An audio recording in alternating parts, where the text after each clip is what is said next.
Hello again, Russell Broadbent here, your federal independent for Monash. Yesterday, I read that Australia's total student HECS debt is around $78 billion owed to the government. Yes, $78 billion. Talk about a cash cow for the government. As if life isn't already challenging enough for university students, especially young people juggling work, skyrocketing rentals and other responsibilities. No, these people who are starting to help make Australia a better place also have their ever-increasing HECS debts lumped with yearly indexation. Adding further insult to injury, none of the repayments made throughout the year are taken into account at the time of the student's loan indexation.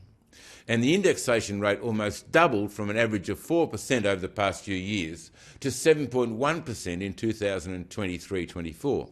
In doing this, the debt owed to the government increased a whopping $5.5 billion in 2023-24. A person with a help debt will usually be required to make a repayment if their yearly income is above $51,550.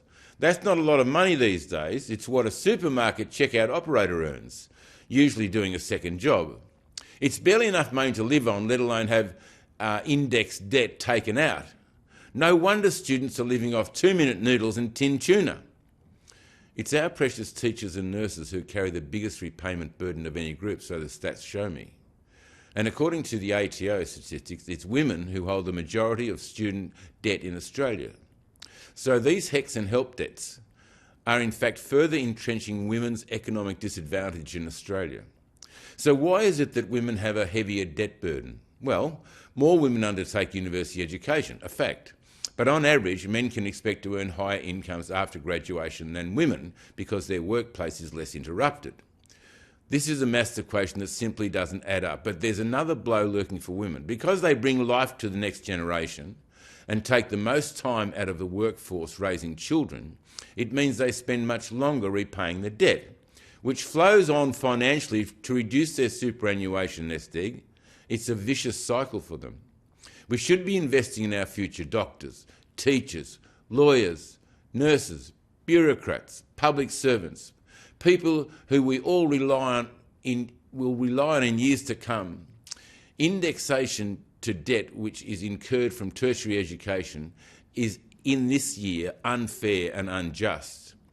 We do a lot of talking in this place about equality and inclusion, reducing the gender pay gap. So if we're serious about this, a good start might be to remove HECS indexation or cap it, or at least let's have a talk about it. At least we can talk about it. Tell me what the arguments are. We must do better. At the very least, let's talk about the issue. We owe it to our students and the generations to come. Thanks.